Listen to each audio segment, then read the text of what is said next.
Welcome, Elham Kohistani, human rights activist from Afghanistan. What are the main challenges for education today in Afghanistan?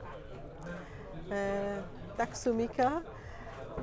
Today the main challenge for education in Afghanistan is the lack of government, sustainable government in Afghanistan, and also the unclear education system, especially for girls in Afghanistan.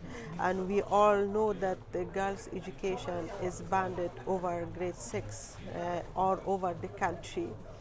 On the other side, the unemployment rate is very high. There is an economic downbreak inside of the country.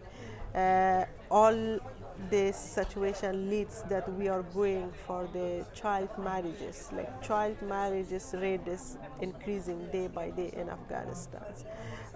We also lost our talented and our education scholars from Afghanistan during these 11 months that we are passing with this crisis. In 2001, we started educations from 30% of women educations. In 2021, we reached to over 35% of girls and women education in Afghanistan.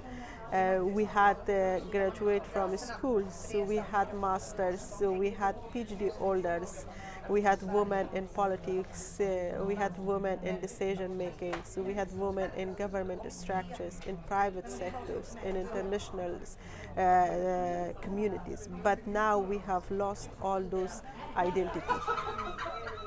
How can international actors put pressure on the Taliban regime to provide or re-provide education for women? Now, as we are seeing the situations that the Taliban is banded the girls' education over 16s, and although they promised on the Oslo meetings that they will start they will allow girls to go to schools, but they didn't do they didn't do what they committed.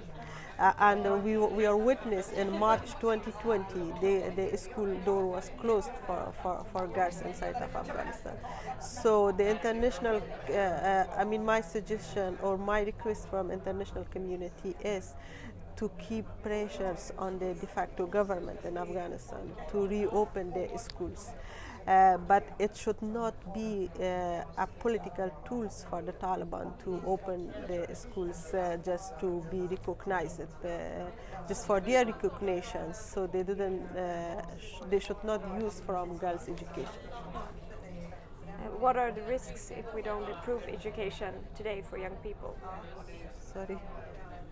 What are the risks if we don't improve education today for young people?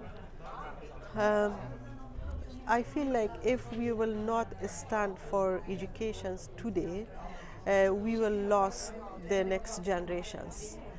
And we will go for a very unclear and dark futures.